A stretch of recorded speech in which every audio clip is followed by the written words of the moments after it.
సరే ఒక్క నిమిషం. దేవర మనోహర్ గారు గుడ్ మార్నింగ్ అండి.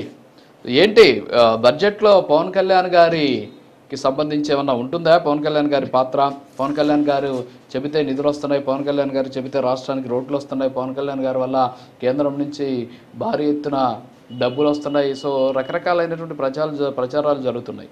సో పవన్ కళ్యాణ్ గారి పాత్ర ఎలా ఉండబోతోంది ఈసారి బడ్జెట్లో? ఆ మార్కును మనం చూడొచ్చు అంటారా మనోహర్ గారు? ముందుగా రాజుగారు మీకు ప్రైమ్ 9 ప్రేక్షకులకి అలాగే తోటి ప్యానల్ సభ్యులకి శుభోదయం అండి. ముందుగా మనకి బడ్జెట్ గురించి మాట్లాడితే ఆల్రెడీ 8 నెలల 9 నెలల పాలనలో ఎన్డీఏ ప్రభుత్వంలో పవన్ కళ్యాణ్ గారు మార్పు చూపించారండి. దానికి ప్రత్యక్ష నిదర్శనాలు మనం ఎన్నో చెప్పుకోవాల్సిన అవసరం లేదు. గిరిజన ప్రాంతాల్లో రోడ్లు వేయడం అవుతేనేమి, లేకపోతే ఒకే స్థానం అసలు గ్రామ పంచాయతీ అనేది ఎవరికి తెలియదు, గ్రామ సభలు అనేది తెలియదు. 5 సంవత్సరాలుగా ఆంధ్రప్రదేశ్ రాష్ట్ర ప్రభుత్వంలో కనీసం పంచాయతీ గ్రామ సభ అనే పదాలు కూడా మర్చిపోయినారు. అలాంటిది పవన్ కళ్యాణ్ గారు ఒక్కసారిగా వస్తానే ఆంధ్రప్రదేశ్ రాష్ట్రం మొత్తం కూడా కానీ ఒకేసారి చేశారు. అంటే పవన్ కళ్యాణ్ గారు ఎన్డీఏ కూటమిలో అతని మార్క్ రాజకీయాలు చూపిస్తున్నాడు. అదేవిధంగా ఏదైతే వైఎస్ఆర్సీపీ ప్రభుత్వం సంక్షేమం అని చెప్పి ఆంధ్రప్రదేశ్ రాష్ట్రాన్ని సంక్షోభంలో నెట్టేసింది. మెడలు వంచుతారా లేదా అని పక్కన పెడితే దాని యొక్క రిజల్ట్ అనేది మనకు 151 నుంచి 11కు వచ్చాయి. అదే ఒకటి చూపిస్తుంది. అంటే ఎంతవరకు మెడలు వంచారు మీరు అనేది. దాని గురించి మనం ఎక్కువ మాట్లాడుకోకన్నా ఈ రోజు ఈ కుటుంబ ప్రభుత్వం. ఓకే దేవర మనోహర్ గారు ఒకసారి మీరు వెనక్కి కూర్చోండి. ఆ ఫ్రేమ్ కొంచెం మిమ్మల్ని చూస్తుంటే కొంచెం వ్యూయర్స్ కూడా ఇదేదో పెద్దదిగా కనిపిస్తుంది. కొంచెం వెనక్కి కూర్చొని ఒకసారి మాట్లాడండి. సో ఈ రోజు పవన్ కళ్యాణ్ గారు చూసినట్లయితే ఆ వ్యవస్థలన్నిటినీ గాడిలో పెడుతున్నాం. ఏ వ్యవస్థ కావచ్చు, ఎక్కడ ఏదైనా సరే మనం ఒక కుటుంబం కూడా కానీ సో ముందుకు వెళ్ళాలనే ఫైనాన్షియల్ మేనేజ్మెంట్ ఇంపార్టెంట్. అంటే సంక్షేమం అభివృద్ధి రెండు కూడా కావాలి. ఈరోజు కుటుంబ ప్రభుత్వంలో సంక్షేమం జరుగుతుంది, అభివృద్ధి వెళ్తుంది. దానికి అభివృద్ధి కని చూసుకున్నట్లయితే విశాఖ స్టీల్ ప్లాంట్ ని ప్రైవేట్ పరం చేస్తామంటే అడ్డుకున్నది మా అధ్యక్షులు శ్రీ పవన్ కళ్యాణ్ గారు, ఉప ముఖ్యమంత్రి పవన్ కళ్యాణ్ గారు. ఆ రోజు ఏ పార్టీలో రాలా, ఎవ్వరూ రాలా. సింగిల్ గా వెళ్ళి పవన్ కళ్యాణ్ గారు మేము విశాఖ ఉక్కుని ప్రైవేట్ పరం చేయడానికి కానీ కేంద్రం అమ్మడానికి కానీ మేము వ్యతిరేకిస్తున్నామని ఒక భారీ ఏం చేశాం. దాంతో ఈ రోజు అసలు అమ్మేసే స్థాయిలో ఉండడానికి నిధులు కేటాయించడం. ఇంతకుముందు మిత్రులు మాట్లాడుతూ చెప్పారు, నిధులు కేటాయించుకుంటాం, తీసుకొచ్చాం. అది దేనికి చేస్తున్నాం అంటే స్టెప్ బై స్టెప్ చేస్తాం. మీలాగా ఒక దానికి చెప్పేసి ఇంకో దానికి తీసుకువెళ్ళాం. కాబట్టి నిస్వార్థంగా ఇది కూటమి ప్రభుత్వం, ఇది ఒక్కరిది కాదు. ఏ నారా చంద్రబాబు నాయుడు, ఏ పవన్ కళ్యాణ్ గారు, లేకపోతే బీజేపీని తీసుకున్న ఒక్క డెసిషన్ కాదు. ఇది కూటమి ప్రభుత్వం.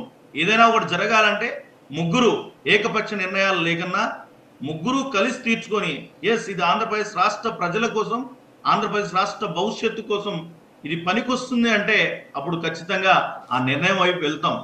దాంట్లో భాగంగానే మాకు ప్రత్యేక స్థానం ఉంది. ఈరోజు ఆంధ్రప్రదేశ్ రాష్ట్రం అనేది గత 5 సంవత్సరాల్లో భారతదేశ చరిత్రలో రాజకీయాలు ఎక్కడా లేదు. అలాంటిది ఈరోజు ఆంధ్రప్రదేశ్ రాష్ట్ర డిప్యూటీ సీఎం పవన్ కళ్యాణ్ గారు వస్తున్నారంట. మహారాష్ట్ర ఎలక్షన్ జరుగుతున్నా, ఢిల్లీలో ఎలక్షన్ జరుగుతున్నా, అంటే ఆంధ్రప్రదేశ్ రాష్ట్ర ఖ్యాతిని దేశంలో నలుమూలలకి ఈ రోజు చెబుతున్న వ్యక్తి మా అధ్యక్షులు శ్రీ పవన్ కళ్యాణ్ గారు, ఉప ముఖ్యమంత్రి పవన్ కళ్యాణ్ గారు. అంటే మన ఆంధ్రప్రదేశ్ రాష్ట్రాన్ని ప్రగతి పదంలో నడిపిస్తున్నారు.